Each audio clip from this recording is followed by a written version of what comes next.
정직과 이득 사이라는 제목의 말씀으로 함께 은혜 받고자 합니다. 한번 따라할까요? 정직과 이득 사이. 제가 중학교 때인 걸로 기억하는데 한 번은 기말 중간고사를 보는 날이었습니다. 시험지를 받아들고 머리가 하얘졌어요. 공부를 워낙 안 한 터에 모르는 문제가 수두룩한 겁니다. 어떻게 하나. 이렇게 주변을 보니까 다른 애들은 막 손바닥에다 뭘 쓰고 쪽지를 준비하고 이렇게 하는데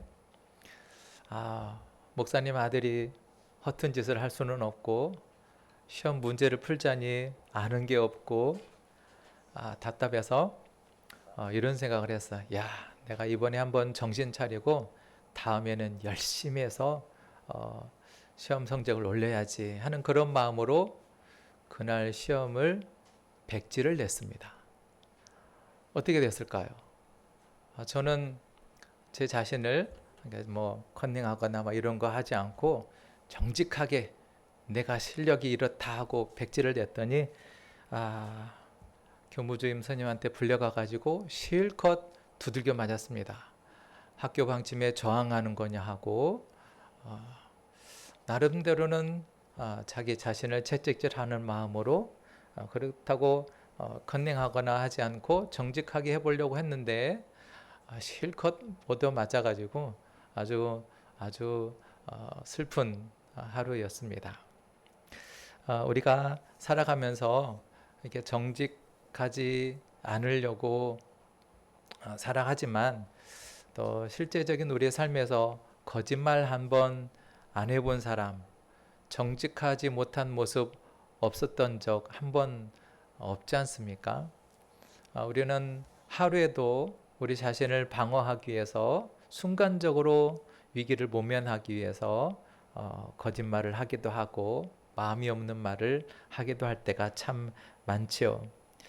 우리가 자녀들에게는 정직을 가르치면서도 실제적으로는 뭐 하얀 거짓말이라고 다른 사람들에게 유익이 되는 말이라면 해도 되지 않느냐라고 하기도 하는데요. 오늘 성경 말씀은 우리에게 너희가 내 거짓 증거를 하지 마라, 거짓말을 하지 말라라는 말씀으로 오늘 우리에게 십계명의 9계명으로 교훈하고 있어요. 십계명은 성경에서 출애굽기하고 신명기 5장하고 두 군데서 똑같이 언급이 되고 있는데요.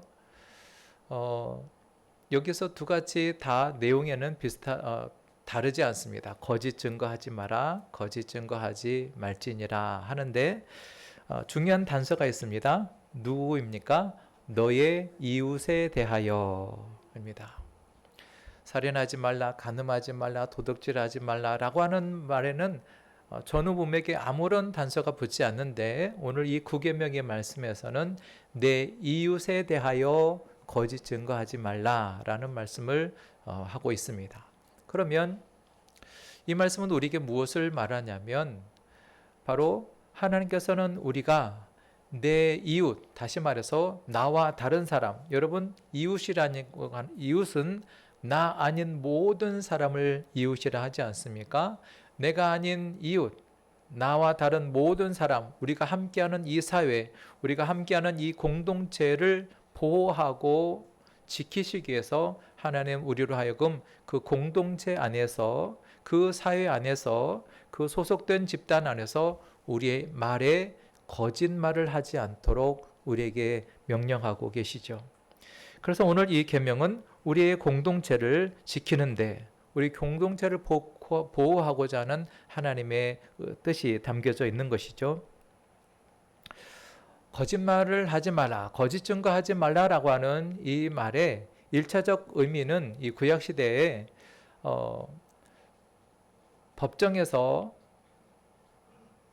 잘잘못을 다루는 일에 있어서 지금은 어떤 사람이 뭔 잘못하면 그 사람이 굳이 시인하지 않아도 어떤 여러 가지 과학적인 수사나 혈흔이나 또 DNA나 이런 채취를 통해서 증거를 찾아내기도 하고 또 많은 CCTV나 이런 것들을 동원해 가지고 결국은 증거를 확보하고 증인을 잡아내는 그런 과학적인 능력들이 많이 활발해져 왔죠. 근데 이 고대 성경이 쓰여질 당시만 해도 이런 과학적인 수사나 뭐 검사나 변호사나 이런 것들이 거의 전무한 시대이기 때문에 그래서 사람의 잘잘못을 가르는 데 있어서 가장 결정적인 증거는 무엇입니까? 증인에 의해서 그 사람의 잘잘못이 가려지게 되는 것이죠. 그래서 어떤 사람을 재판을 하는 데 있어서는 적어도 두세 사람의 증인을 확보해야 그 사람의 형을 선언하거나 또 할 수 있는 것이 바로 고대의 모습이었습니다. 그래서 주로 재판하는 장소는 성소나 또는 성문 앞에 또 왕이나 또는 아주 유력한 제사장들이나 또 장로가 그 모든 일에 이제 재판장으로서 활동을 했었죠. 그래서 그 당시에는 진실을 가리는 데 있어서 가장 중요한 수단은 증인이었습니다. 그것을 목격했느냐, 목격자가 있느냐, 목격자가 누구냐라고 하는 그 증인에 의해서 그렇게 유죄인가 무죄인가, 이 사람이 죽을 죄인가 죽지 않을 죄인가를 판결하는 기준이 되었던 것이죠. 그렇다면 이 구계명은 당시에 법정에서 재판상에서 일어나는, 그래서 그 이웃에게 증인을 할 때, 증언으로서 말할 때 거짓 증거하지 말아라. 내가 보았는데 라고 거짓 증거할 수 있지 않습니까? 상대방을 해하기 위해서 상대방을 어떤 재산상의 해를 또 신신상의 인격상의 해를 가하기 위해서 그렇게 담합을 해서 얼마든지 상대방을 이렇게 해할 수 있는 그러한 상황들이 벌어질 수 있는 일이지 않습니까? 그래서 그러나 하나님은 우리 믿는 성도들로 하여금 너의 이웃에 대하여 거짓 증거하지 말라. 거짓말로 이웃의 인격과 재산과 그 모든 것에 대해서 해를 가하지 말라고 말하고 있는 것이죠.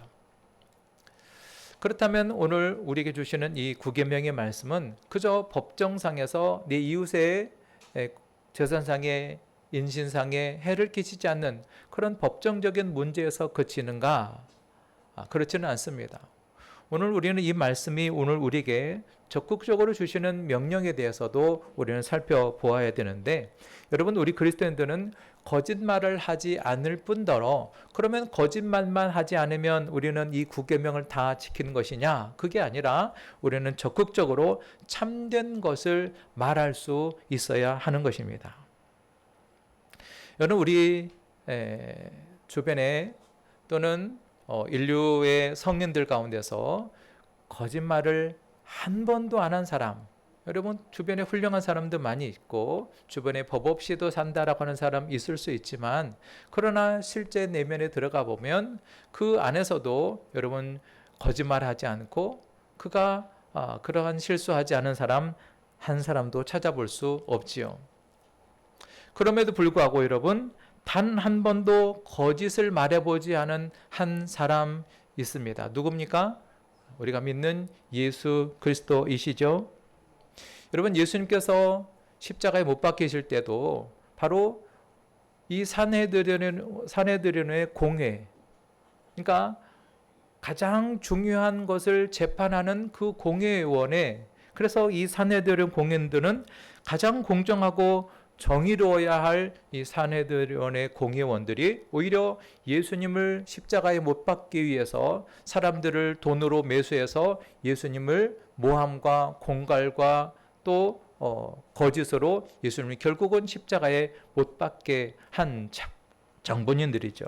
그러면 예수님은 결국 많은 사람들의 거짓 증거와 그들의 모함과 시기로 말미암아 예수님은 십자가에 죽으셨던 것이죠. 우리가 성경의 제일 첫 사건, 아담의 범죄의 사건만 보더라도 여러분, 악한 사단이, 이 뱀이 이 아담과 하와를 꼬일고 속일 때 뭐라고 합니까?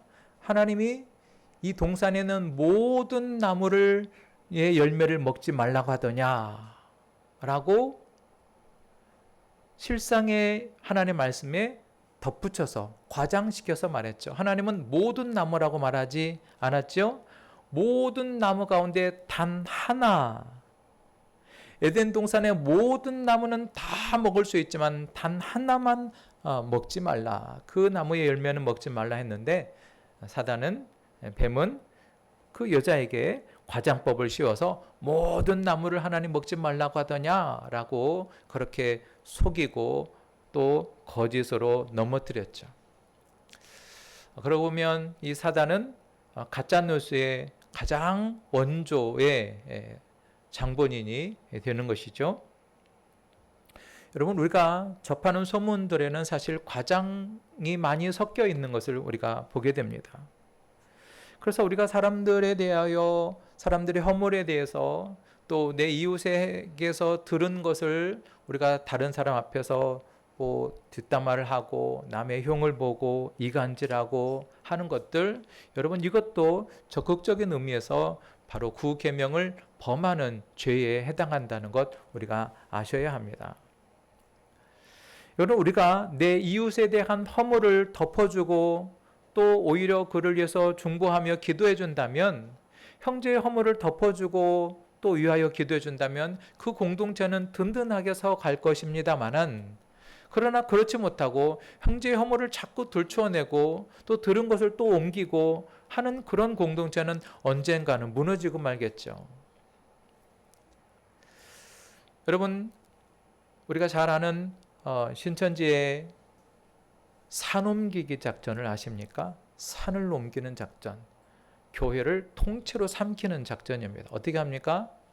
수년 전부터 그 교회를 연구하고 또 연구해서 사람을 수년 전부터 심어 놓습니다.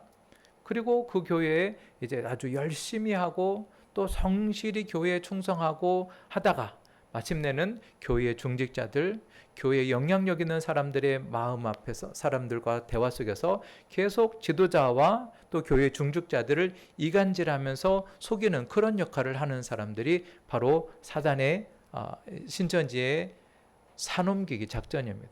그래서 결국은 지도자들을 이간질하고 거짓말을 통해서 또 결국은 성도들이 관계를 이렇게 나쁘게 해서 결국은 쫓아내고 자기 사람을 심어놓고 교회를 통째로 삼기는 이런 것들, 다 이 거짓말과 속임수로 말미암아 교회를 삼키려고 하는. 그래서 이단 중에 참 사이비 중에 이런 신천지 같은 악한 이런 교단들이 있다는 것에 대해서 우리가 지혜롭게 분별을 해야 할 것입니다.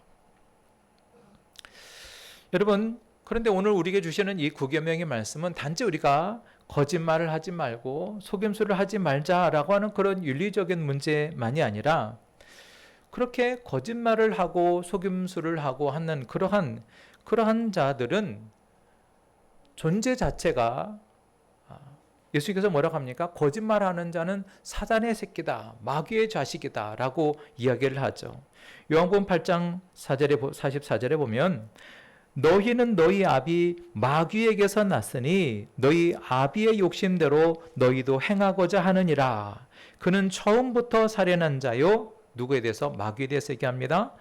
진리가 그 속에 없으므로 진리에 서지 못하므로 거짓을 말할 때마다 제 것으로 말하나니 이는 그가 거짓말쟁이요 거짓의 아비가 되었음이라.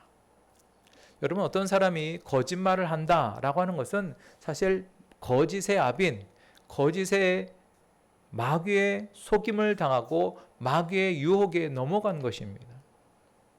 그러나 어떤 사람은 거짓말을 밥 먹듯이 하는 사람, 쉽게 거짓말을 하는 사람들 있죠. 이런 사람들은 마귀에게 유혹에 넘어간 정도가 아니라 그는 하나님을 무서워하지 않는 사람입니다.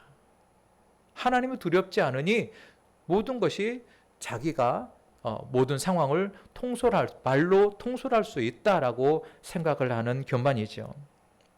그렇기 때문에 우리는 우리에게 주시는 이 구계명의 말씀이 우리가 적극적으로 거짓말을 하지 않는 데서 그치지 말고 우리는 우리의 삶에서 예인지 아니오인지를 우리는 분명히 말할 수 있어야 됩니다. 우리가 우리 일상에서 수없이 약속을 하지 않습니까? 그런데 그 수많은 약속 중에서 우리가 약속을 할 때 우리 그리스도인들은 더 신중할 필요가 있어요. 우리 그리스도인들의 약속. 여러분, 우리가 약속하는 것을 잘 지킬 때 우리는 하나님의 자녀의 신분이지 않습니까? 우리가 그리스도인으로서 세상에 서 있기 때문에 세상은 그리스도인들을 산 위에 있는 사람으로 바라보고 있습니다. 그러므로 늘 색안경을 가지고 우리 믿는 자들을, 우리 신자들을 보고 있다는 것을 우리가 안다면, 그러면 우리가 더욱 정직하고 우리 삶의 모든 약속들을 우리가 신중하게 지키고 또 그렇게 신뢰를 주는 모습이 바로 하나님께도 영광이 되는 것입니다. 그래서 우리가 이 구계명을 범하지 않는 것은 내 이웃의 명예나 권리나 소유나 그 이웃이 가져야 될, 마땅히 가져야 될 행복을 우리가 손해를 끼치지 않도록 해야 하는데요. 특별히 우리가 오늘날 시대에 중요하게 생각할 것은 명예훼손입니다. 우리가 현대사회는 남을 자꾸 깎아내려야 내가 올라설 수 있다라고 하는 그런 생각들이 팽배합니다. 그렇다 보니 이런 명예훼손을 아무렇지 않게 생각하고 쉽게 이런 거짓말로 덮어 말하는 사람들이 적지 않습니다. 우리 인터넷상에서도 이렇게 보이지 않는다 그래서 악플로로 이런 악플을 댓글을 달면서 심지어는 그 말을 듣는 사람으로 하여금 자살까지 하게 되는, 그렇게 사람의 목숨까지 앗아가는 그러한 일들, 아주 우리 그리스도인들은 철저히 자신과 사회 공동체 안에서 예면 예 아니면 아니라 해야지, 우리가 상대 형제를 해하려고 하거나 형제의 인격을 깎아내려 하거나 형제를 낮춰 보게 하려고 하는 이런 명예훼손의 말들은 우리가 철저히 조심해서 남의 흉보는 것을 우리는 조심해야 합니다. 우리 옆에 있는 확인할까요? 흉보지 맙시다. 흉보지 마세요. 누군가 남의 말을 하거든 나는 입이 싼 사람이에요 하면서 흉보지 맙시다, 이렇게 해주세요. 여러분, 많은 사람들은 다른 사람의 형제의 허물을 들추어내면서 다른 사람에게 전달하고 말하는 것에 대해서 굉장한 마음의 쾌감을 느끼는 사람들이 많습니다. 다른 사람의 허물을 옮기고 말하면서 자기는 그런 말의 저희는, 저 깊은 저희 안에는 나는 저 사람보다는 나는 저 사람보다는 괜찮은 사람이야 라고 하는 자기의 교만이 사실상 담겨져 있어요.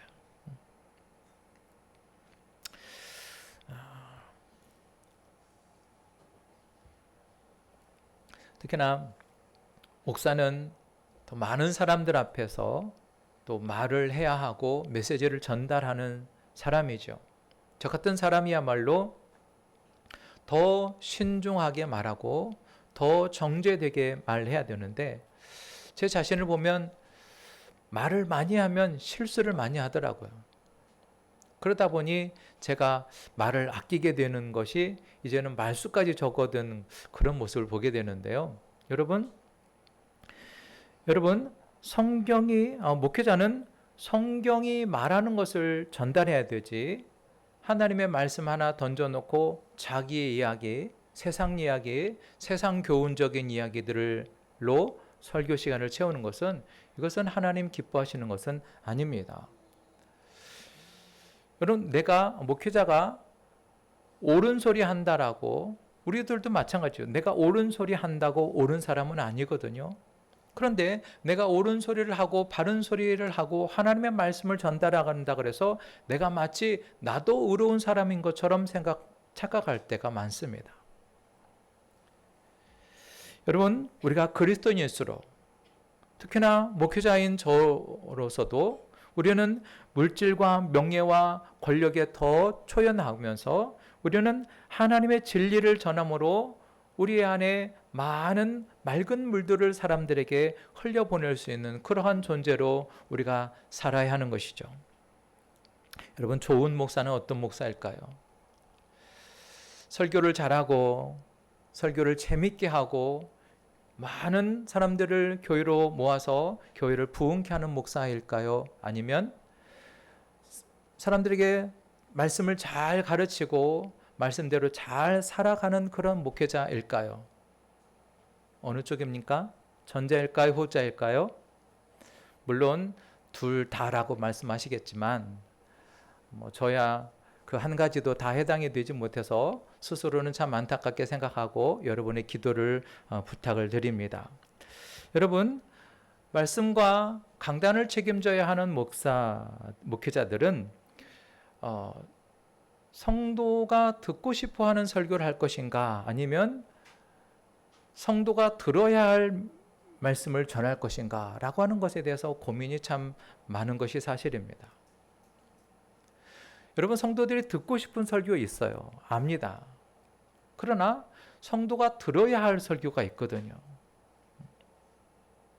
우리가 지난 계속해서 우리가 십계명을 살피면서 살인하지 말아라, 간음하지 말아라, 도둑질하지 말아라, 하지 말라 이렇게 자꾸 책망적인 메시지를 계속 전하려니 저도 무겁고 듣는 여러분도 어쩌면 무거울 수가 있습니다.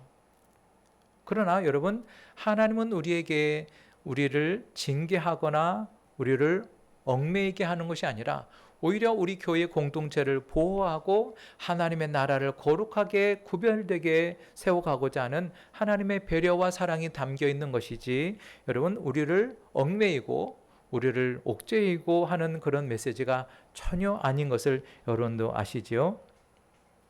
그렇기 때문에 성도가 원하고 싶은, 듣고 싶은 설교를 하고 싶은 그런 마음들 있겠지만, 목회자는 하나님이 하고 싶은 말씀을 전하는 그러한 목회자가 좋은 설교자가 아닐까 생각을 해봅니다. 그러면서 여러분, 성경에서도 보면은 수많은 우리가 잘 아는 인물들 가운데서도 이들이 거짓말하는 사람들을 종종 보게 됩니다. 우리가 잘 하는 믿음의 조상 아브라함이 어땠어요? 자기 목숨 보존하고자 바로왕 앞에서 자기 아내를 누이라고 2번이나 속이는 그런 거짓말을 하지 않습니까? 야곱도 그렇죠. 자기 외삼촌 라반의 재물을 탈취하기 위해서 라반을 속인 일, 그로 인해서 자기도 10번이나 또 속임을 당하기도 하는데, 베드로는 또 어땠습니까? 예수님의 수제자였던 베드로도 결국은 예수님을 3번이나 부인하는 그런 거짓말을 하지 않았습니까? 이렇게 성경의 인물들이 우리가 그리고 위대하다라고, 그들의 믿음을 본받아야 된다라고 말하는 그러한 인물들조차도 이렇게 거짓을 말하고 거짓 증인을 하는 그런 모습을 우리가 보게 되죠. 한편 우리가 출애굽에 할 때 바로왕이 이스라엘의 백성들 가운데 사내 아이가 태어나면 죽이라 그랬을 때 하나님을 두려워하는 산파는 어땠습니까? 바로왕의 명령을 거스르고 히브리 남자아이들을 살려두게 하는 것을 보죠. 또 이 가나안의 기생이었던 이 라합도 어땠습니까?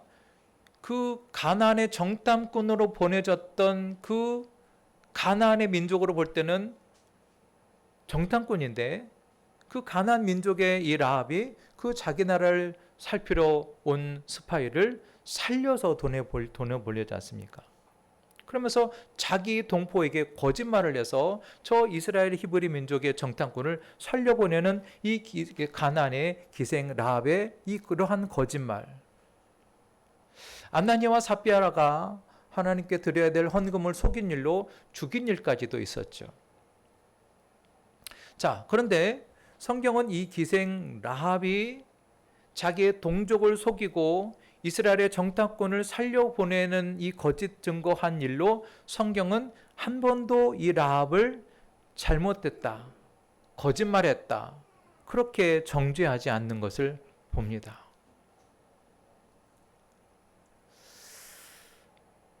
히브리 남자아이를 살려줬던 이 산파, 그들에 대해서 하나님은 오히려 이 히브리 산파들에게 하나님이 은혜를 베푸시고 그 산파들을 의롭다라고까지 칭해 주신 것을 보게 됩니다.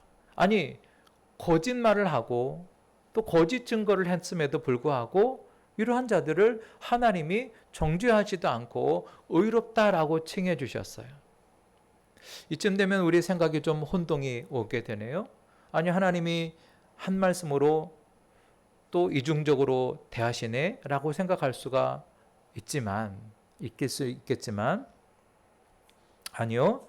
여러분, 이러한 불가피한 거짓말이 허용된다라고 하는 것을 말하는 것이 아닙니다. 하나님은 그 거짓말하고 거짓 증거했던 이 히브리 산파들이나 또 그 기생 라합의 거짓말에 대해서 하나님께서 그를 칭찬하시는 것은 그들이 거짓말을 했다라는 것을 칭찬하시는 것이 아니라 그들이 가지고 있는 믿음을 삶으로 보여준 것, 그들이 하나님을 믿는 믿음, 하나님의 자녀들을 하나님의 백성으로 믿는 그 믿음을 하나님께서 칭찬하셔서 그에게 복을 주신 것이지 그의 거짓말을 옹호하거나 두둔하는 것이 아니라는 것을 우리가 알아야 됩니다. 하나님은 믿는 믿음을 실천으로 옮긴 것, 그것을 칭찬하신 것이죠. 그러나 오늘날 우리 인류는 어떻습니까? 악한 사단에게 속아서 죄와 타락으로 말미암아 이제는 죄가 온 세상에 관영해서 어떤 사람들은 거짓말을 하지 않으면 사회생활을 할 수 없다라고, 거짓말을 하지 않으면 장사를 할 수 없다라고, 그런 생각조차 팽배해진 세상에서 우리가 살고 있죠. 그런 세상에 우리 예수님 오실 때는 어떻습니까? 거짓말과 죄 없이는 살 수 없는 이 백성들, 스스로의 힘으로 의로워질 수 없는 수많은 죄인들을 구원하시기 위해서 예수님이 친히 오셨고, 그들의 거짓 증거와 거짓말로 모함과 속임수로 말미암아 예수님은 십자가에 죽기까지 하셨습니다. 그럼에도 불구하고 예수님은 우리를 구원하시기 위해서 저 세상의 거짓과 불법과 거짓을 예수님께서 온몸으로 다 뒤집어 쓰시고 예수님이 십자가에 죽으셨죠. 여러분, 이러한 때에 오늘 우리 그리스도인들은 우리가 신자로서 여전히 우리가 아직도 죄 가운데 거짓말하고 잘못과 유성 속에서 나도 모르게 속이기도 하고 나도 모르게 비방과 험담으로 하나님의 마땅히 책망받아 마땅할 그런 우리의 모습을 우리는 얼마든지 찾아볼 수 있지 않습니까? 그러나 여러분, 우리가 그러한 숱한 죄악과 거짓과 속임수 가운데 물들어 있다 할지라도, 우리가 그러한 수많은 죄를 날마다 짓고 있다 할지라도, 우리가 예수 그리스도 안에 있으면 예수님은 우리를 정죄하지 않으십니다. 그러니 여러분, 우리가 날마다 죄악 가운데 우리가 실수하고 넘어지고 내가 자기를 방어하면서 벌어지는 그런 거짓과 거짓말에도 불구하고 주님이 우리를 아직도 치지 않으시고 책망하지 않으시고 버리지 않으시는 것은 우리가 주 안에 주님의 언약과 약속 안에 우리가 거하기 때문에 주님께서 우리를 붙들어 주고 계시는 것이죠. 여러분, 이 은혜를 우리가 알아야 됩니다. 내 삶은 하나님의 말씀대로 살지 못하는 삶임에도 불구하고 하나님은 예수 그리스도를 통해서 전혀 가망성이 없고 전혀 기대감 없는 죄악의 덩어리인 완전한 부패와 죄악 속에 살고 있는 그러한 나를 지금도 포기하지 아니하시고 너를 내 자녀다라고 인쳐주시고 우리를 품어주시는 하나님의 은혜에 대해서 너희가 알기를 원하십니다. 이것이 바로 하나님의 은혜요, 하나님의 사랑입니다. 여러분의 자녀가 실수하고 거짓말했다고 여러분 그 자녀를 쫓아냅니까?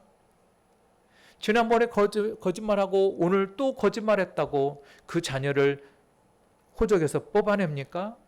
여러분, 수백 수천 번을 거짓말하고 속여도 부모는 그 자녀를 버리지 않고 책망하고 양육하고 눈물로 기도하면서 바르게 양육해 나가는 것처럼 하나님이 우리를 당신의 자녀 삼으셨기 때문에, 할렐루야, 우리가 하나님의 자녀로 우리의 신분이 옮겨진 다음에야 우리의 죄와 허물에도 불구하고 하나님은 우리를 붙드시고 우리를 용서해 주시고 다시 한번 우리가 하나님의 은혜에 서기를 원하시는 아버지의 이 큰 사랑과 은혜 가운데 우리가 나아가며 날마다 우리는 그리스도 안에 머물러 있어야 합니다.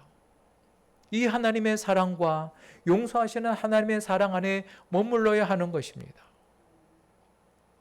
그래서 우리는 이 하나님의 사랑, 그리스도의 사랑을 알아서 그 사랑의 증인으로서, 그 사랑의 전파자로서 우리가 서 있어야 하는 것입니다. 누가복음 24장 46절에 말씀합니다. 또 이르되 이같이 그리스도가 고난을 받고 제3일에 죽은 자 가운데서 살아날 것과 또 그의 이름으로 죄사함을 받게 하는 회개가 예루살렘에서 시작하여 모든 족속에게 전파될 것이 기록되었으니, 따라합니다. 너희는 이 모든 일의 증인이라. 하나님은 이 모든 일의 증인으로 우리에게 언약과 용서와 은혜의 축복을 가져다 주시고 네가 나의 증인이다라고 하나님께서 우리를 증언자로, 하나님의 증인으로 우리를 일으켜 세우셨습니다. 할렐루야. 사도행전 1장 8절에도 말씀하시죠. 오직 성령이 너희에게 임하시면 너희가 권능을 받고 예루살렘과 온 유대와 사마리아 땅 끝까지 이르러 내 증인이 되리라.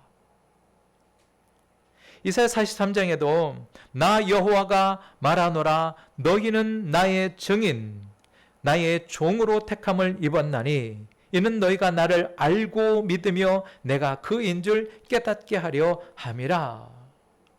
여러분, 우리가 하나님으로부터 엄청난 용서와 또 죄사함과 우리의 거짓과 설수에도 불구하고 여전히 참아주시고 우리가 돌이켜 회개할 때마다 용서해 주시고 받아주시는 이 하나님의 은혜가 얼마나 큰지, 우리를 왜 받아주시고 왜 우리를 하나님의 자녀 삼으셨는가? 바로 우리로 하여금 하나님의 사랑을 안 자로서 하나님의 사랑을 증언하고 하나님의 사랑을 받은 자로서 하나님의 그리스도의 사랑을 전하는 증인으로 세우기 위하여 너희가 나의 증인이다 라고 하나님 우리를 일으켜 세워주신 것이죠.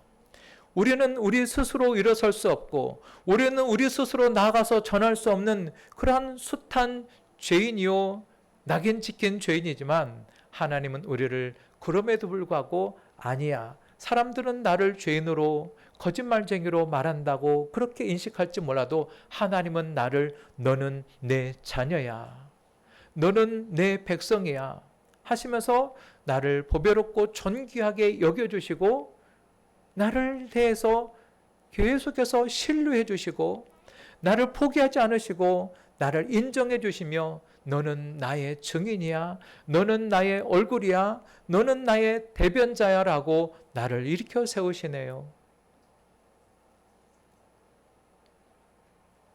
그러니 우리가 하나님의 그리스도 예수의 증인으로서 우리를 기대해 주시고 지금의 나의 모습이 아니라 우리를 다시 일으켜 세우셔서 그리스도의 장성한 분량까지 우리를 일으켜 자라나게 하시는 하나님의 기대와 하나님의 지금이 아니라 우리의 성숙된 모습을 기대하시면서 나를 인정해 주시는 그 아버지의 모습, 아버지의 사랑, 이것이 바로 우리를 증인으로 세우시는 아버지의 모습입니다. 부활하신 예수님 뭐라 하셨습니까? 승천하시기 직전에 제자들에게 명령합니다. 너희는 가서 모든 족속으로 제자를 삼아 아버지와 아들과 성령의 이름으로 세례를 베풀고 내가 너희에게 분부한 모든 것을 가르쳐 지키게 하라. 너희는 나의 증인이 되어라 라고 말씀하고 있지 않습니까? 여러분, 오늘 이 십계명의 구계명은 단순히 우리가 거짓말하지 말고 거짓 증인으로 서지 말라라고 하는 그런 도덕적 윤리적 차원의 거짓말을 하지 말라는 말씀이 아닙니다. 우리는 여기서 나가서 더 적극적인 의미로서 그리스도께서 우리를 예수 그리스도의 증인이라고, 너는 하나님의 증인이라고, 대언자라고 우리를 그렇게 일으켜 세우시는 하나님의 초대의 말씀이 되는 것이죠. 여러분, 우리가 예수를 믿는 신자로서, 예수를 믿는 하나님의 자녀로서, 여러분, 우리가 하나님은 나를 이렇게 인정해 주시고 신뢰해 주시고 어제 지은 죄까지도 하나님은 우리를 계속 긍휼과 용서와 자비로 품어주시면서 계속 나를 인정해 주시며 이렇게 세우십니다. 여러분, 우리가 이처럼 하나님의 큰 은혜를 받은 신자로서, 여러분, 우리가 세상에서 거짓말을 하거나 세상에서 거짓 증인이 된다면 어떻게 우리가 진리의 말씀을 세상에서 증거할 수 있겠습니까?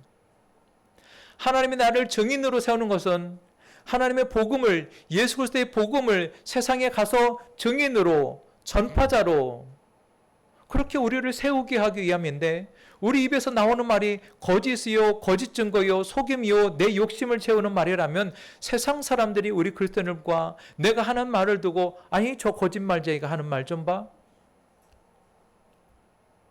지나 잘 믿지. 여러분, 이런 말을 들으면 어떻게 복음이 능력 있게 나아갈 수 있겠습니까? 어제까지 우리가 허물과 죄로 우리가 거짓말로 그렇게 속아서 살았다면, 여러분, 하나님은 오늘 우리를 다시 일으켜 세우셔서 하나님의 증인으로 일으켜 세워주실 때, 우리가 세상에서 나아갈 때는 여러분 다시 한번 정직하고 또 하나님의 거룩한 대언자로 예수 그리스도의 복음의 증인으로 서기 위해서는 우리 그리스도인들이 더 거룩하고 순결하고 정직하고 진실한 성도가 되어야 하지 않겠습니까? 우리가 잘 아는 양치기 소년 이야기 아시죠? 동네 사람들이 양을 몇 마리씩 받아서 키우는 양치기 소년이 너무 심심하니까 꾀를 내서 늑대가 나타났다. 동네 사람들이 있고 와가지고 내 양을 누가 잡아가나, 낫을 들고 괭이를 들고 몽둥이 들고 쫓아오는 모습이 너무 재미있는 거야. 또 그러죠. 몇 번 하니까 어때요? 진짜 늑대가 나타났을 때는 아무도 믿어주지 않잖아요.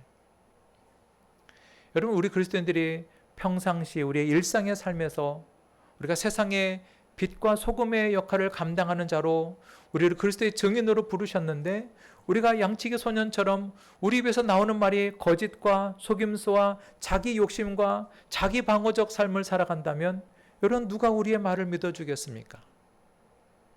너나 잘 믿지. 하나님과 사람 앞에 정직하지 못하고 자기 이익이나 불리기 때문에 거짓말을 하게 된다면, 여러분, 누가 우리의 말에 귀 기울여 주겠습니까? 사실 우리의 가족과 친지들, 우리 마을의 이웃들이 예수를 믿지 않는 이유가 어쩌면 정직하지 못하고, 어쩌면 남의 허물과 흉을 보고 거짓말하는 우리 자신의 모습, 나 때문이 아닌가를 우리는 들여다보면서 하나님 앞에 우리는 자복하고 회개해야 하지 않겠습니까? 하나님이 야곱에게 묻습니다. 야곱아, 네 이름이 뭐냐? 예, 하나님, 저 야곱입니다. 여러분, 야곱의 이름의 뜻이 뭔지 아시죠? 속이는 자입니다. 속이는 자. 여러분, 우리가 바로 야곱입니다. 우리의 모습에 대해서 우리는 솔직히 인정하고 빨리 하나님께 인정하고, 예, 하나님, 저는 죄인입니다. 하나님, 나는 속이는 자요. 나는 거짓말로 살아왔고 거짓말로 나의 인생을 그렇게 붙들고 왔습니다. 인정하면서, 여러분, 우리가 이러한 죄가 관영한 시대에 내가 얼마든지 죄와 맞서서 정직하게 이 세상을 살아갈 수 있는 하나님의 자녀가 되기 위해서, 여러분, 우리의 힘으로 안 되는 것 우리가 솔직히 인정해야 합니다. 그것 때문에 우리 예수님은 당신께서 하나님 우편에 가실 때 성령 하나님을 우리에게 보내주신 것 아니겠어요? 우리가 예수를 믿을 때 보내주시는 그리스도의 영, 하나님의 영 성령을 우리에게 보내주시는 것은 그 성령의 능력이라야 사단을 대적하고 죄를 대적하고 유혹을 대적할 수 있는 힘이 우리에게 부어지는 것이죠.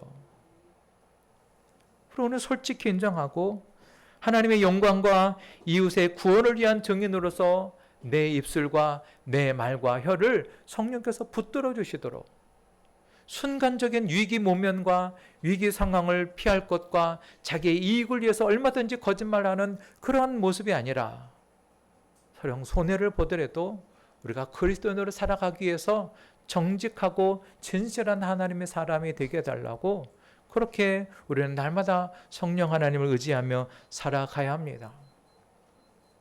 여러분, 우리가 하나님 말씀대로 오늘 이 9계명을 잘 지키기 위해서 또 하나 무서운 죄가 있는데 그것은 침묵이라고 하는 죄입니다. 마땅히 이웃의 잘못된 것에 대해서 본대로 거짓 증거가 아니라 있는 그대로 말해줘야 될 책임이 있음에도 불구하고 마땅히 진리를 말해야 함에도 불구하고 말해주지 않는 것, 내가 손해볼 것 때문에 말하지 않는 것, 이러한 침묵도 큰 죄인 것이죠.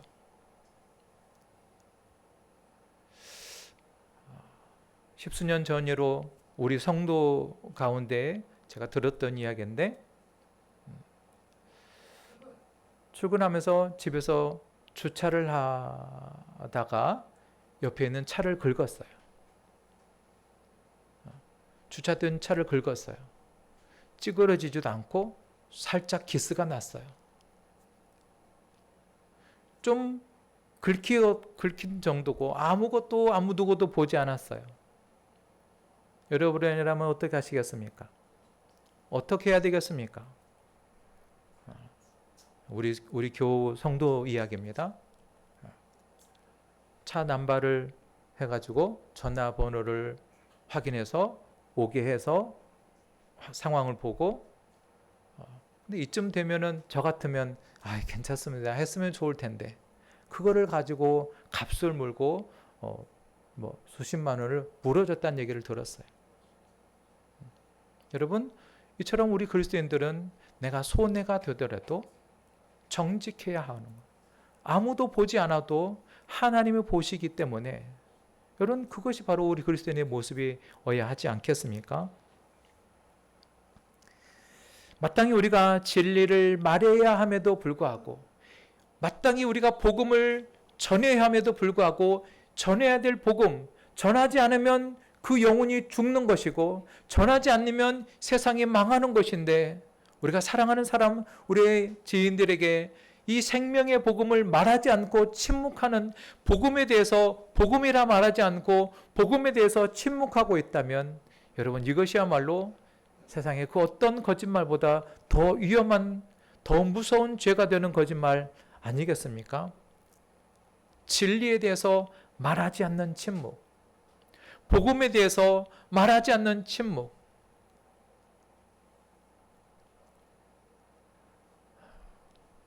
우리 모두는 하나님의 복음에 대해서 침묵한 죄에 대해서 우리는 눈물을 흘리며 통회하며 애통해야 합니다. 나 한 사람 구원 얻는 것으로 우리 신앙이 끝이 납니까? 하나님 나 한 사람 구원받기 위하여 우리를 부르셨습니까? 하나님 우리를 증인으로 부르셨습니다. 나를 살리는 복음, 내 자녀를 살리는 복음, 내가 사랑하는 사람들을 영원에 잇대어 살게 하는 이 생명의 복음을 말하지 않는 침묵의 죄는 얼마나 큰 죄일까요? 거짓과 허구로 덮여있는 이 세상 속에 우리가 하나님의 자녀로서 빛과 소금이 되는 핵심은 바로 우리의 혀에 달려 있습니다. 우리의 혀를 거짓과 속임수로 말하며 살 것인가 아니면 참된 진리를 말하며 살 것인가?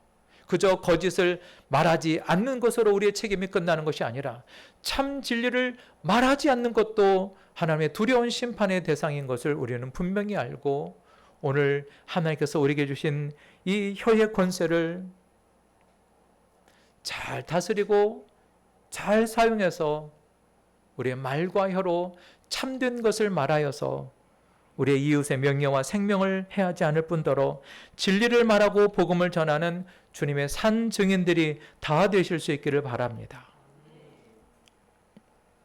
우리 한번 찬송가 205장을 함께 드리겠습니다. 205장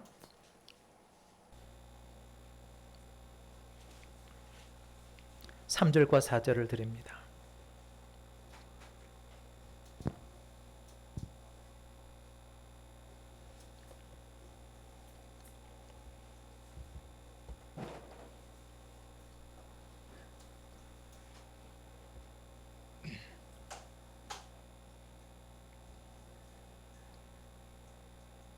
(205장) 3절과 4절.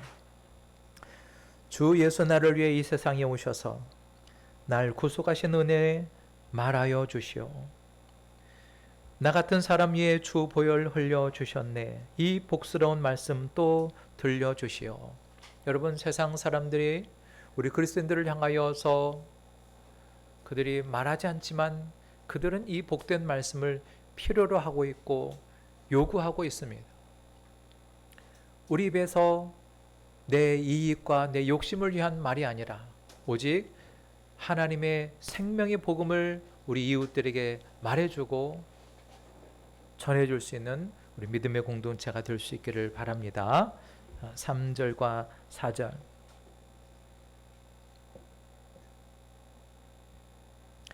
주 예수 나를 위해 이 세상 오셔서 날 구속하신 은혜 말하여 주시오. 나 같은 사람 위해 주 보혈 흘렸네. 이 복스러운 말씀 또 들려주시오. 나 항상 듣던 말씀, 나 항상 듣던 말씀, 주 예수 주신 사랑 또 들려주시오.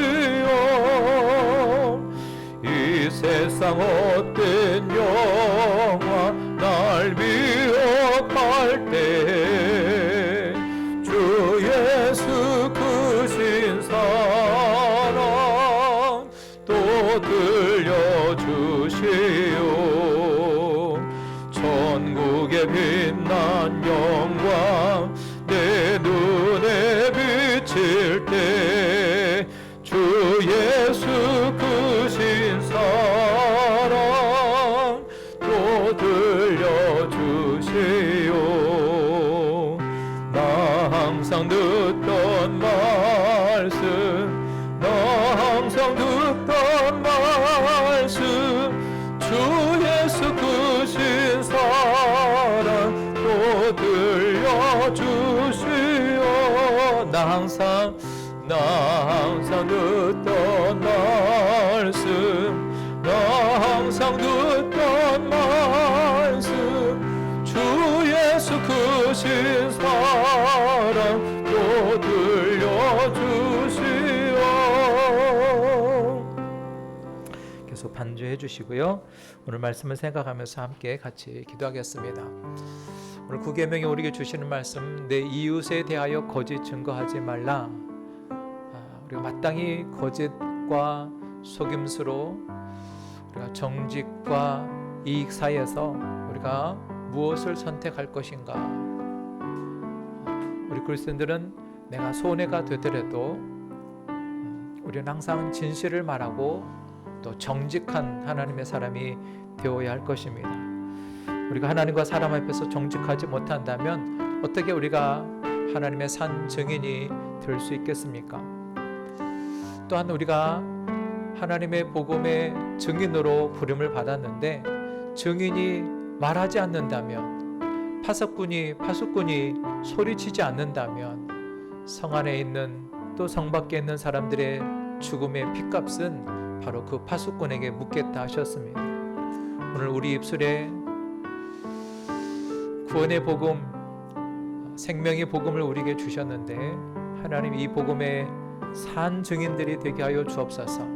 우리가 세상 속에서 우리가 사랑하는 이들 앞에서 우리가 침묵하지 않게 하시고 우리가 그리스도인으로서 살아가는 것에 대해서 말하지 않는 이러한 침묵하는 죄가 얼마나 큰 죄인지를 깨닫고 하나님이 생명의 복음, 살아있는 복음, 나를 살린 그 복음, 나를 살리신 예수 십자가의 사랑을 늘 말하고 증언하고 전하는 저희들의 산 증인의 모습이 되게 하여 주옵소서. 우리 함께 같이 그런 증인의 삶을 살게 해달라고 기도하겠습니다.